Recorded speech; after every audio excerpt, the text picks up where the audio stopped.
Alhamdulillahirabbil alamin. Nahmaduhu wa nusolli ala rasulil karim wa ala alihi wa sahbihi ajmain, amma ba'du. Assalamualaikum warahmatullahi wabarakatuh. Waalaikumsalam warahmatullahi wabarakatuh. Puji dan syukur marilah kita panjatkan kepada Allah Subhanahu wa taala. Salawat serta salam marilah kita curahkan kepada baginda alam, yakni Kanjeng Nabi Muhammad sallallahu alaihi wasallam. Yang terhormat Dr. Sulaiman MAG selaku dosen pembimbing mata pelajaran filsafat. Perkenalkan, nama saya Rofi Ahmad Taufik. Saya di sini selaku moderator akan membimbing jalannya diskusi. Diskusi ini kita namakan atau kita temai dengan positivisme. Adapun rekan-rekan teman-teman diskusi kita kali ini kita perkenalkan. Pertama yaitu Yana Mulyana, yang kedua Ardiana, tiga Muhammad Ridwan Alfariji, yang keempat Yuda Sahyana, yang kelima Gugum Gumilar, yang keenam Aderisma Nugraha, dan yang ketujuh Andriana Romadoni Rama. Terus kameramen kita yaitu Pak Sansan Diswana. Oke, kita lanjut diskusi ini. Adapun rangkaian diskusi kita kali ini yaitu yang pertama adalah pembukaan, dan yang kedua adalah penyajian materi, yang ketiga adalah pertanyaan ataupun sesi tanya jawab, dan yang keempat adalah penutup. Oke, mari kita mulai aja diskusi ini dengan pembacaan bismillah bersama-sama. Bismillahirrahmanirrahim. Yang nomor kedua yaitu penyajian materi. Penyajian materi kali ini akan dibawakan oleh Yana Mulyana. Silakan kepada Yana Mulyana. Waktu dan tempat dipersilakan. Baik, terima kasih kepada moderator yang telah memberikan kesempatan kepada saya untuk memberikan materi pada diskusi kali ini. Untuk diskusi kali ini tentang positivisme, yaitu suatu aliran filsafat yang menyatakan ilmu alam sebagai satu-satunya sumber pengetahuan yang benar dan menolak aktivitas yang berkenaan dengan metafisika. Tidak mengenal adanya spekulasi, semua didasarkan pada data empiris. Positivisme merupakan empirisme yang dalam segi-segi tertentu sampai kepada kesimpulan logis ekstrim, karena pengetahuan apa saja merupakan pengetahuan empiris dalam satu atau lain bentuk, maka tidak ada spekulasi dalam dapat menjadi pengetahuan. Kemudian tokoh-tokoh yang menganut paham positivisme logis ini antara lain Maurice Click, Rudolf Carnap, Otto Neurath, dan A.J. Karl Popper. Meski awalnya tergabung dalam kelompok lingkaran Wiener, adalah salah satu kritikus utama terhadap pendekatan neopositivis ini. Secara umum, para penganut paham positivisme memiliki minat kuat terhadap sains dan mempunyai sikap skeptis terhadap ilmu agama dan hal yang berbau metafisika. Kemudian yang kedua, tokoh-tokoh yang menganut paham positivisme. Yang pertama ada Auguste Comte dari tahun 1998 sampai 1857. Auguste Comte terkenal dengan penjenjangan sejarah perkembangan alam pikiran manusia, yaitu teologi, metafisik, dan positif. Pada jenjang teologi, manusia memandang bahwa segala sesuatu itu hidup dengan kemauan dan kehidupan seperti dirinya. Jenjang teknologi ini dibedakan menjadi 3 tahap, yaitu tahap animisme, petivisme dan memandang bahwa pada setiap benda itu memiliki kemauannya sendiri. Kedua, tahap politeisme yang memandang sejumlah dewa menampilkan kemauannya pada sejumlah objek. Dan yang ketiga, monoteisme yang memandang bahwa satu Tuhan menampilkan kemauannya pada beragam objek.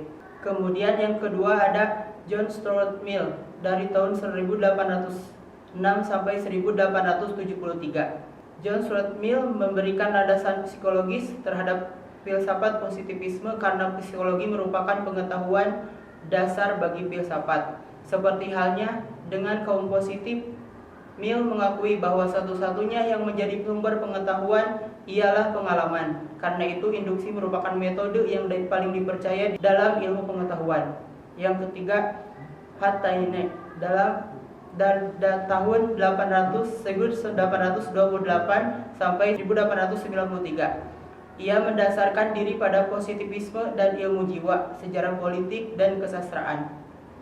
Yang keempat, Emile Durkheim 1852 sampai 1917. Ia menganggap positivisme sebagai asas sosiologi.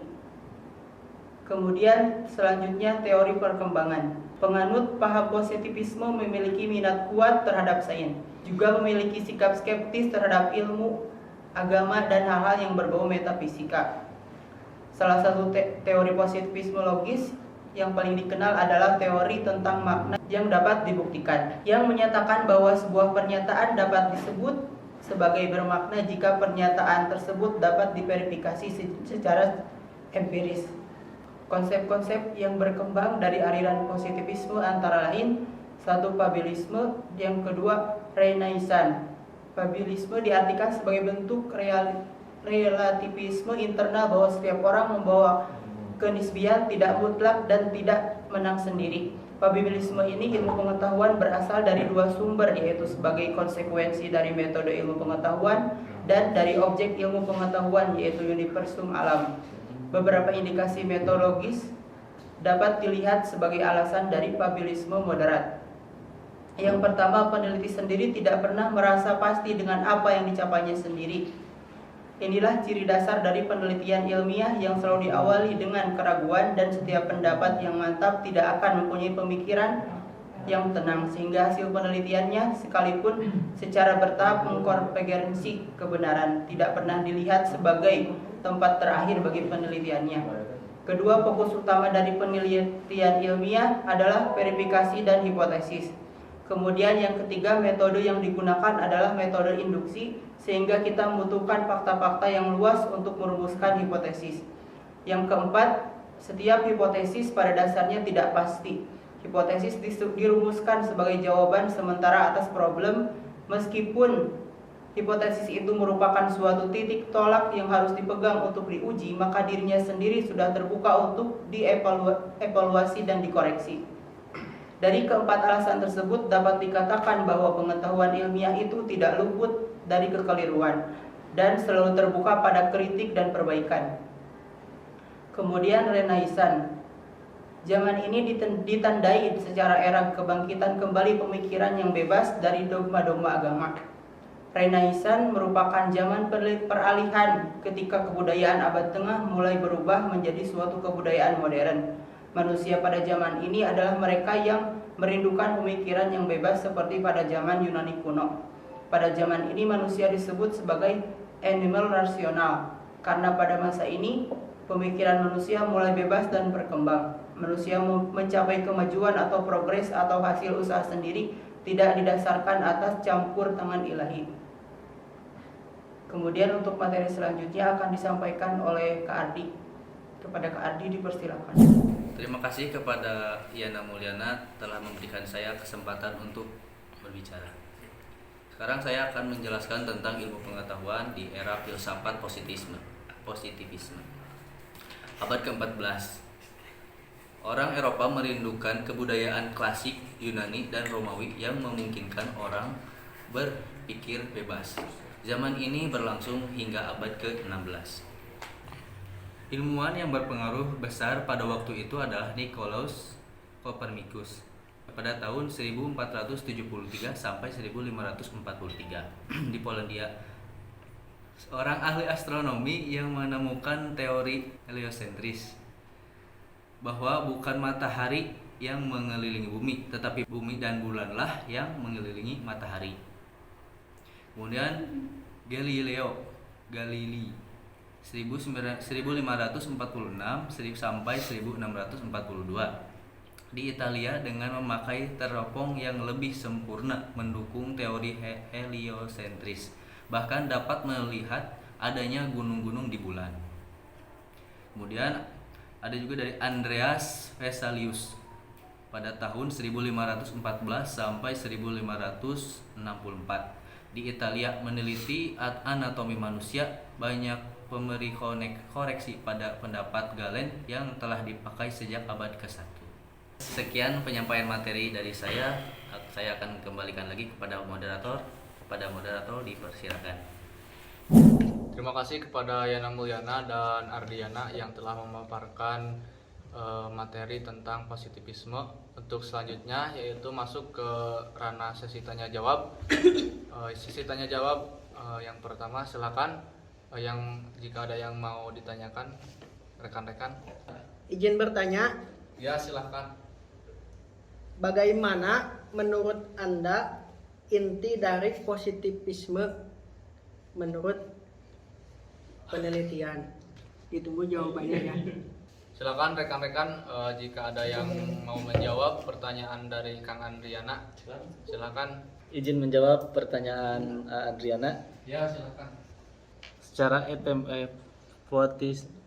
positivisme secara etimologi berasal dari kata positif yang dalam bahasa filsafat bermakna sebagai suatu peristiwa yang benar-benar terjadi yang dapat dialami sebagai suatu realita. Ini berarti apa yang disebut sebagai positif bertentangan dengan apa yang hanya ada dalam angan-angan atau impian, atau terdiri dari apa yang hanya merupakan konstruksi atas kreasi kemampuan untuk berpikir dari akal manusia. Dapat disimpulkan pengertian positivisme secara termologis berarti merupakan suatu paham yang dalam pencapaian kebenarannya bersumber dan berpangkal pada kejadian yang benar-benar terjadi. Segala hal di luar itu sama sekali tidak dikaji dalam positivisme. Terima kasih atas jawabannya Yuda Sahyana. Oke, silakan jika ada yang mau ditanyakan kembali, silakan dibuka. Baik, izin bertanya ya. Ya, silakan. Apa hubungan antara aliran positivisme dengan hukum positif? Nah, terima kasih. Baik, langsung dijawab ya, Ha. Untuk hubungan antara aliran positivisme dengan hukum positif, jadi begini, salah satu teori positivisme logis yang paling dikenal antara lain teori tentang makna yang dapat dibuktikan, yang menyatakan bahwa sebuah pernyataan dapat disebut sebagai bermakna jika dan hanya jika pernyataan tersebut dapat diverifikasi secara empiris. Maksudnya bahwa hukum itu ada, konkret atau nyata.